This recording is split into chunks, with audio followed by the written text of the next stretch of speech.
So hello guys, welcome back to the video. So recently అయితే last Sunday మేము ముచ్చింతలు వెళ్ళాము. So first ఎలా వెళ్ళాలి అంటే మేము ఉప్పల్ సైడ్ ఉంటాం కాబట్టి 300 బస్ ఎక్కాము. ఒకవేళ మీరు అఫ్జల్గంజ్ అటు సైడ్ ఉంటే అఫ్జల్గంజ్ బస్ స్టేషన్కి వెళ్ళి ముచ్చింతలకి డైరెక్ట్ బస్ ఉంటుంది. మేము మధ్యలో దిగాం కాబట్టి సో మేము ఆటో అయితే ఎక్కాము. ఆటో ఎక్కేసి వెళ్ళిపోయాము. సో ఫస్ట్ గుడి అయితే ఓపెన్ కాదు, మేము 10 o'clock వెళ్ళాము. సో రాములవారి గుడికి వెళ్ళమన్నారు. మేము రాములవారి గుడికి వెళ్ళే వేలో ఈ పూలు ఉన్నాయి, అదేదో తెలుసుకోండి. ఆ తర్వాత మేము దర్శనం చేసుకొని వచ్చి ఇక్కడ ఇడ్లీ ఉంటే తిన్నాము వాళ్ళ దగ్గరే. సో ఇడ్లీ అయితే చాలా బాగుంది, ఐ రికమెండ్, ట్రై చేయండి. అండ్ ఇక ఇట్లా ఈవీ వెహికల్లో వచ్చేసి మళ్ళీ తీసుకొచ్చిండు గుడి దగ్గరికి మమ్మల్ని. సో ఫోన్స్ అయితే లోపల కలవలేదు. సో మనం టికెట్స్ ప్రసాదాలు అయితే ఇట్లాంటివి పెడతారనమాట, డిజిటల్ డిస్ప్లేస్. సో దాంట్లో మనము తీసుకోవాలి. ఆ తర్వాత ఇక అంబియన్స్ చాలా బాగుంది. అది బస్ స్టాప్ అనమాట.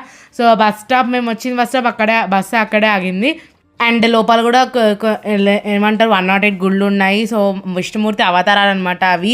సో లైక్ పద్మనాభ స్వామి టెంపుల్ ఎలా ఉంటుంది, సో రెప్లికాస్ అనమాట, అన్ని అవతారాలు, విష్ణుమూర్తి అవతారాలు అన్నీ ఉన్నాయి. సో వెళ్ళండి మీరు గుడికి ఒకసారి, మీకు కూడా మంచిగా ఎక్స్పీరియన్స్ అవుతుంది. So like, share, comment and subscribe. Thanks for watching.